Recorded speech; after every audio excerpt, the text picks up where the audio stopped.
Listo. Vamos a poner aquí mi audio que se me pierde en Zoom. Ya. Listo. Ahora entonces, pues yo propongo, con el ánimo de moderar la conversación, que empecemos simplemente introduciéndonos a por qué o qué relación hay entre la estética y la sociedad, que es el título del ensayo. Entonces me gustaría, Camilo, que nos empezáramos a introducir en eso. ¿Qué relaciones hay allí en el texto?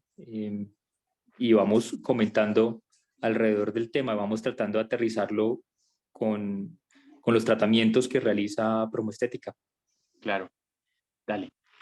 Pues bueno, brevemente el encuadre del ensayo pues trata de dar cuenta de manera muy breve de la estética un poco en tres frentes. Una como una línea de investigación filosófica, por ejemplo, que alberga reflexiones y podríamos decir más bien como elucubraciones, a veces un poco unas ficciones medio imaginarias respecto de lo bello, de su relación con lo perfecto y por lo tanto de su relación con lo divino también, que fue un poco un tema pues ampliamente trabajado alrededor de figuras autoriales muy conocidas de la Grecia clásica, donde surge como una especie de mandato también la consideración de lo estético cuando se dan los primeros momentos de conexión y de intercambio con pueblos orientales. Por ejemplo, la figura de Dionisio es muy importante en esto. Se cree que Dionisio, conocido en el mundo romano como Baco, era un hombre oriental que llegó a Grecia, digamos, un poco a montar el desorden y a representar lo contrario de lo apolineo o de lo que representaba Apolo, que era lo virtuoso, un poco como en negación con el placer. Entonces ahí lo bello se duplica y resulta que lo bello ya no es solo lo virtuoso, sino también lo placentero. Entonces, eso dispara pues otros elementos. El segundo frente, que no es filosófico, es más bien la consideración del papel que tiene la estética en la conformación de las identidades y de las subjetividades, especialmente. Allí la estética ya no es tanto lo bello, lo perfecto, lo divino y estas cosas, sino que tiene mucho más que ver con asuntos que aluden a una terminología mucho más cercana en el tiempo. Por ejemplo, el estilo, por ejemplo, la posibilidad, digamos, de desarrollar libremente la subjetividad y las formas personales que cada quien quiera, algo que encuentra sustento en la ley de modo mucho más fuerte en nuestro país, por ejemplo, recién en 1991, cuando se reconoce que todas las poblaciones pueden incluso generar sus propios referentes estéticos, algo que ha tenido lugar, incluso que ha trascendido a la esfera comercial, como ocurre con los productos artesanales hechos por pueblos originarios, por ejemplo, que tienen un sentido estético más allá de la función específica para la que fueron creados. Entonces, la estética como un asunto vinculado con lo que usamos, con lo que nos gusta o con el gusto, más bien, nos arroja a un territorio donde ya la reflexión no es tanto la elucubración filosófica o la introspección o el seguimiento de una ruta lógica de pensamiento, sino las bases sociales de nuestras elecciones, ¿no? En el segundo frente sobre la estética entra en juego esta variable, que es lo específicamente antropológico, podríamos decir, que es la disciplina, digamos, de donde yo vengo.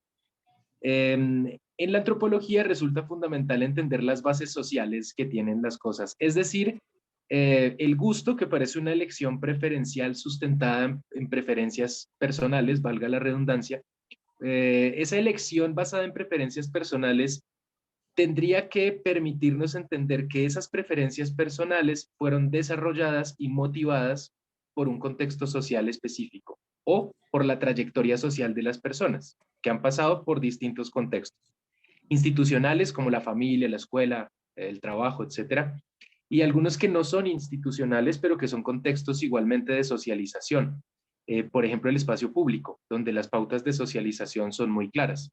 Algo encantador del espacio público es que la gente se ignora decentemente entre sí, ¿no? Es como, digamos, hay una especie de mandato correcto de que el otro es lo que quiera y por lo tanto, digamos, el anonimato tiene derecho a conservar su anonimato y mi trato con ese otro también es anónimo, y en ese sentido hay una interacción que no se basa en el conocimiento mutuo, sino en el desconocimiento mutuo, precisamente.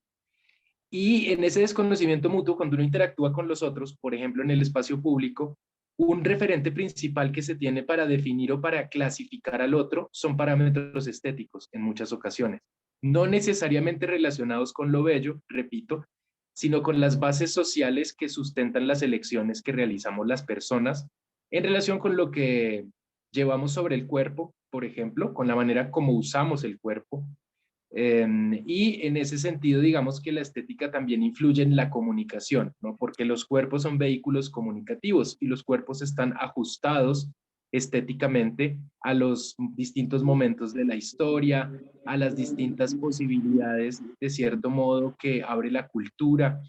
Recientemente, en una serie, la verdad no muy profunda, pero interesante, en una serie de televisión, señalaban algo que tiene cierto soporte, digamos, histórico, o sea, se sabe que de algún modo fue así.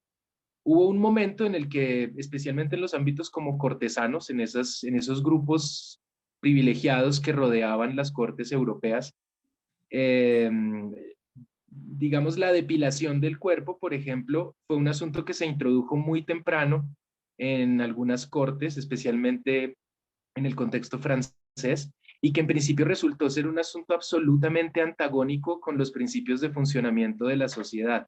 Se discutió si eso era pecado, si era una forma de mutilación, si, digamos, había, pues, como qué implicaciones tenía, por ejemplo, depilarse los vellos del cuerpo.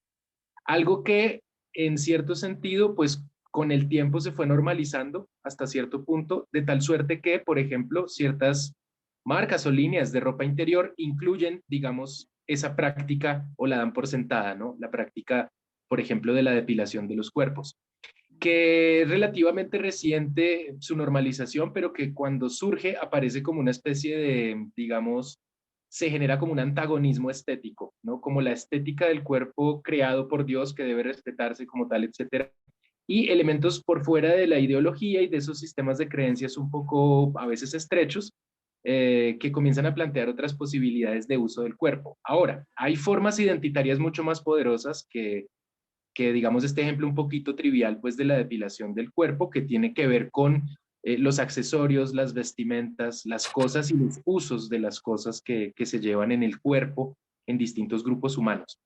Entonces, uno podría plantear, o eso es lo que intenté hacer en una parte del ensayo, plantear que la estética al estar involucrada o al incidir en la conformación de las subjetividades, también está conexa con el plano emocional. O sea, según aspectos de carácter estético, las personas podemos experimentar emociones positivas o negativas. Entonces, si la estética influye o está relacionada con las bases sociales de nuestras elecciones y con la, digamos, estructura emocional de las personas, quiere decir que no es un asunto, digámoslo, tan caprichoso ni tan nuevo y que la estética como tema viene rondando la humanidad probablemente desde que la humanidad existe, ¿no? Entendida en estos términos amplios. Un tercer frente en el que intento también, digamos, presentar la estética es en su relación con lo político. Entonces, primero una relación con lo filosófico, después una relación con lo social y en tercer lugar una relación con lo político. Desde una perspectiva, digamos, que vincula lo estético con lo político, eh, las bases, digamos, teóricas de ese planteamiento las aportó un filósofo de origen argelino que estudió en Francia, que se llama Jacques Rancière. Y Rancière pues ha venido desarrollando una serie de trabajos de orden filosófico en donde vincula la estética y la política de la siguiente manera, ¿no? Como en una cáscara de nuez. Podríamos decir que la estética es la manera como está repartido lo que se nos da a sentir, ¿no? A las poblaciones. En una población, en una sociedad, lo que se da a sentir a sus miembros está repartido. Y no todo el mundo tiene los mismos accesos a aquello que está repartido. O sea, la repartición no es igualitaria. Entonces, una pregunta estética es cómo está repartido lo sensible, lo que se nos da a sentir. En ese sentido, Rancière plantea que la estética no es tanto la búsqueda o la persecución de lo bello, lo perfecto, lo virtuoso, ni tampoco se reduce únicamente a las bases sociales de las elecciones que sustentan nuestras elecciones, sino que la estética es una forma de control político de las poblaciones. En tanto, a determinados segmentos de población se les permite el acceso a sentir ciertas cosas y se les niegan otros accesos. Ahora, una apuesta como la que hacen ustedes, pensando en la estética en un sentido integral y, digamos, que se ve también representado en los tratamientos estéticos y en este tipo de cuestiones más vinculadas con ese nicho de mercado, de alguna manera generar una apertura poblacional al acceso a esas cosas.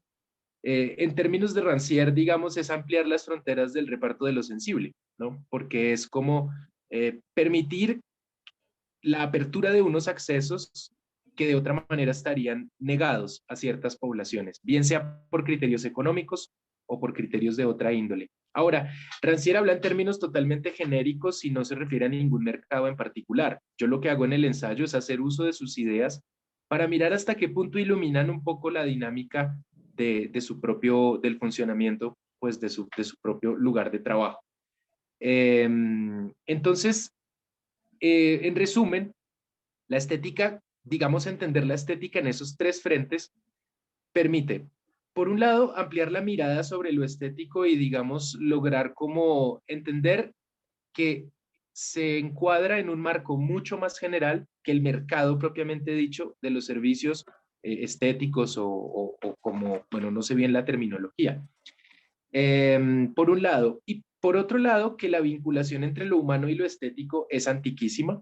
Es una preocupación de las sociedades humanas desde el siglo IV antes de Cristo mínimo, probablemente antes, ¿no? Pero pues en el ensayo yo empiezo por ahí, porque es cuando se filosofa sobre el tema y quedan registros escritos, etcétera.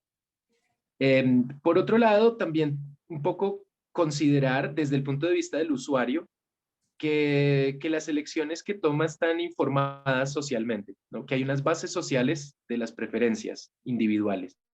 Y aproximarse desde esa perspectiva, digamos, a la mirada del usuario es interesante porque ya no es la persona que compra o que usa un servicio, sino la trayectoria social que trae consigo y que por lo tanto vincula a esa persona con un contexto más amplio de relación y de interacción con otra gente, con además ciertas creencias, certezas, mindsets, etcétera.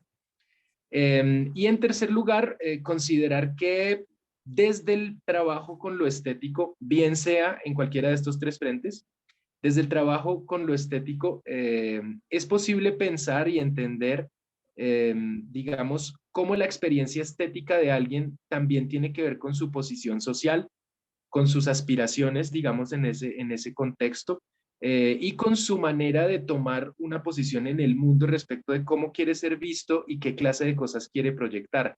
Algo que es fundamental para la realización, pues, personal de cualquiera, ¿no? Tener un cierto margen de libertad con respecto a la postura que toma en el mundo, tener un cierto margen de libertad respecto de diseñar, si se quiere, o producir la proyección que quiere generar, la influencia que quiere generar en los demás. Y todo esto, en definitiva, es un problema de orden comunicativo. La estética está en el medio en nuestras interacciones.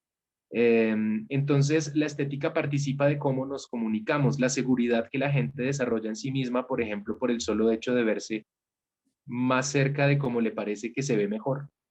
Tiene una incidencia en el desempeño personal de las personas, pero no se reduce a esa dimensión, ¿no? Entonces, un poco como en esa línea, pues, de análisis, escribí ese ensayo y también con el objetivo de ampliar la perspectiva que ustedes tengan tal vez internamente sobre lo estético, ¿no? Que trabajan una parte de lo estético y una representación clara de ello se concretiza en lo que ustedes ofrecen. Pero, digamos, esa oferta y ese modelo de negocio en el que ustedes trabajan, se pueden marcar en algo más amplio, en un debate más amplio que tiene una cierta importancia social, tal vez una importancia más grande de la que tendemos a considerar. Yo creo que la última parte que tocabas de decir, Camilo, la podemos conectar con algo que hemos mencionado muchas veces, y es que tenemos la intuición desde hace mucho tiempo que la estética es mucho más profunda de lo que pensamos.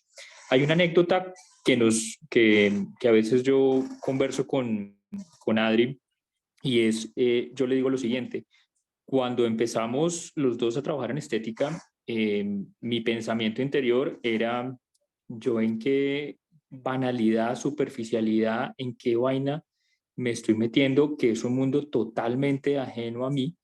Y por esa línea, todos los pensamientos interiores que uno se le ocurran, ¿no? Que la mente empiece a producir. Con el paso del tiempo me fui dando cuenta que era muy ingenuo ese pensamiento, porque el solo hecho, como tú lo mencionas en el texto, de elegir la ropa, de cortarse el pelo, de hacerse la barba, son actos estéticos, de cortarse las uñas, de mirarse al espejo. Y la semana pasada hablábamos que tal vez, y creo que tú lo mencionas explícitamente en el texto, tal vez cuando uno tiene conciencia sobre sí mismo,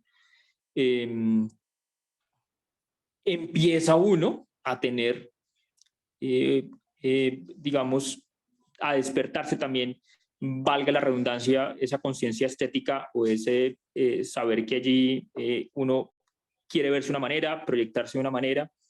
Entonces, pareciera que es mucho más profunda de lo que pensamos, y empezar a descubrir qué tan profunda es, qué conexiones tiene, como tú lo acabas de decir, con la filosofía, con lo social y con lo político, es el camino que hemos elegido para poder traer a la luz todo eso, y replantear la visión, el propósito que tiene Promoestética.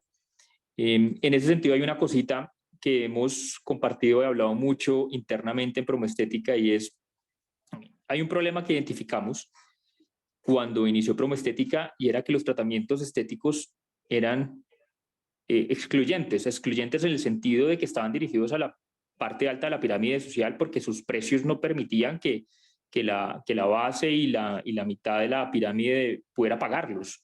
Y lo que terminaba ocurriendo era que pues las personas que no lo podían pagar tenían que ir a buscar en la clandestinidad, en clínicas de garaje, en centros que no tenían el personal idóneo, con productos que no tenían registros sanitarios, tratamientos, y empieza uno a ver en Colombia pues todos los escándalos que hay por procedimientos mal hechos, y se vuelve un problema de salud pública. Nuestra aproximación fue por allí, y fue por el tema económico, la falta de asequibilidad, y la falta de asequibilidad específicamente a tratamientos confiables, formales, digamos, que era un problema. Pero lo que tú estás diciendo es que ese problema es más profundo aún todavía. Y hemos empezado a ver que hay una posición política, porque cuando nosotros decimos que nuestros valores, dado el propósito que tenemos, pues son la inclusividad, la diversidad, nos encontramos con posiciones de los médicos, de muchos médicos, no se puede generalizar, pero sí de muchos médicos en el sector, que hacen parte de la competencia de ofrecer tratamientos estéticos también, quienes dicen que los tratamientos sí deberían ser exclusivos, sí deberían no ser para todo el mundo. Y aquí nos empezamos a dar cuenta que, sin querer queriendo, estamos asumiendo una posición política que es la tercera relación que tú mencionas, con todo lo que eso implica. Dios mío, estamos asumiendo una posición política. ¿Eso qué significa para nosotros mismos, para la empresa, para lo que le decimos a nuestros clientes y pacientes? Entonces yo creo que es muy relevante todo esto que estamos hablando, y quisiera simplemente señalar en esas tres relaciones que lo filosófico desmonta, o la relación con lo filosófico desmonta esa creencia que tuve yo al principio de que la estética, en lo que estaba entrando, era en algo completamente banal, de pura vanidad. No era así, no es así, es más profundo incluso. El tema social, que significa que, como tú lo decías, nosotros tendemos a valorar las otras personas por cómo se ven, por su imagen, nos hemos creado también una imagen propia nuestra y a partir de allí teorizamos sobre esa persona cuál es su posición social, su clase social, sus estudios, su educación, bla, bla, bla, bla, bla, bla. Eso nos permite a nosotros también ampliar todo lo que hemos creído que es nuestro público objetivo y también ser más conscientes de nosotros mismos. Por ejemplo, hay una cosa que me gusta compartir y es, a mí nunca me ha gustado digamos, el estereotipo del el hombre de negocios antiguo con corbata y demás. Eso ya pasó de moda. Los emprendedores de hoy en día se supone que deben ser mucho más informales, pero es simplemente la estética pues de hoy en día del mundo contemporáneo. Pareciera que lo que queda siempre y es como la idea de que es relativo a la estética, a la cultura y al momento histórico que se vive. Entonces uno se pregunta, ok, si todo es relativo, ¿será que habrá algo que sí permanece? Porque si la simetría en los griegos hoy en día es bello y puede ser virtuoso y también podemos valorarlo desde el punto de vista político. Tenemos pacientes que están tatuados, se hacen extensiones, modificaciones corporales, etcétera, y hemos entendido que allí hay una belleza desde lo político, como tú lo dices, desde lo social, desde oponerse a esas, sí, esas cosas tradicionales. Se me fue la paloma para donde iba a conectar. Que va evolucionando la estética. Sí, entonces pareciera que todo es como relativo a la cultura, al tiempo. Esa es una idea muy poderosa que creo que la hemos ido ya interiorizando. Me pregunto, ¿hay algo que permanece, que lo has visto como un patrón a lo largo del tiempo? O tal vez el patrón sería simplemente que esas tres relaciones. Y la otra cosa que quisiera preguntar es si hemos pensado en qué momento, por ejemplo, en Colombia, hablando de un tipo de belleza, empezó a verse, por ejemplo, el fenómeno que pasa mucho en Medellín, que las mujeres por lo general tienen que pintarse el pelo, una época creo que todavía pelo amarillo, hacerse cirugías, porque eso es como Es el la mandato imagen. social. Sí, sí, en qué momento pasa eso, qué interviene allí, etcétera. Bueno, dejo ahí como esos comentarios para ver también quién quiere participar. Dale, dale. Muchas gracias. Bueno, el hecho de que las personas de nuestra generación, por ejemplo, refiriéndome en este caso a nosotros dos como representantes de una generación, que seamos cada vez menos quienes usamos corbata y esas cosas, se puede ver como un cambio, digamos, en la época, o sea, después de una pandemia es un poco ridículo ir a trabajar en corbata, pero en fin, eh, hay lugares donde es obligatorio y hay escenarios que así, que son obligatorios incluso para mí, que soy un profesor universitario y tengo relativa flexibilidad con esas cosas. Pero el hecho de que no lo hagamos de manera consciente se podría interpretar como un modo, aunque no sea muy relevante, pero es un modo de resistencia. Por lo tanto, hace parte de una posición política, ¿no? Que intenta resistir otras cosas, resistirlas al no incorporarlas, al no hacerlas propias, ¿no? Con respecto a la pregunta sobre la permanencia, mmm, realmente los planteamientos como centrales del enfoque que propongo en ese ensayo sobre la estética son de carácter relacional principalmente. Entonces, digamos que un análisis relacional se opone a un análisis en términos de esencias o de permanencias, que sería un análisis más centrado en la cosa, por decirlo así, no me quiero poner abstracto, pero en la cosa quiero decir en un objeto y sus cualidades, y no tanto en la relación que esa cosa tiene con otras cosas y otros asuntos. Entonces, mi propuesta es más bien enfocarlo desde una perspectiva relacional y allí, digamos, hablar de permanencia se complica un poco. Sin embargo, hay algo que permanece sin duda y es el hecho de que las identidades, lo que llamamos la identidad de alguien, o sea, aquello con lo cual alguien se identifica, esas identidades son variables. no son permanentes, ni siquiera en la vida de una sola persona. Cada quien, de algún modo, cada persona ha asumido a lo largo de su vida distintas identidades. La adolescencia es una especie de espacio de experimentación para eso, ¿no? Que lo usamos para eso la mayoría. Con lo cual, si hablamos de identidad, no quiere decir que estemos hablando de algo fijo que nunca cambia, sino más bien de las maneras de cambiar que la gente tiene en su propio performance personal, ¿no? En sus maneras de actuar, de moverse, de entonar, de acentuar, de gesticular, etcétera. Ese performance cambia de un momento a otro, incluso en la vida de la misma persona. Entonces, lo que quiero decir con esto es que, en un sentido conceptual, la identidad es siempre performática, nunca fija. Ahora, como estamos haciendo distintos performance, ¿no? Por ejemplo, yo fui hippie en la universidad, hippie, capul, etcétera. Cosas que ya no haría, ¿no? Primero porque tengo menos pelo, pero aún si ese no fuera el problema, difícilmente me dejaría el pelo largo y me haría un capul ahora, ¿no? Como que es, digamos, una estética que ya no estaría dispuesto a incorporar en mi performance, por decirlo así. Ahora bien, mi performance ha cambiado. En algunos momentos de mi vida, para alguna gente soy Cami, para otra soy Milo, para otra soy Carungo, para otra soy el profe, para otra soy, etcétera. Entonces, como que mi identidad en realidad es la sumatoria o el conjunto, no la sumatoria, el conjunto de todos esos que yo soy en distintos contextos sociales. Todos esos que yo soy yo. Y y mi ser, o sea, el que yo soy, digamos, se explicita, se pone de manifiesto en la manera como yo actúo, en mi performance. Así que lo que permanece es que la gente siempre está cambiando su performance. Podríamos decir que eso es lo que permanece.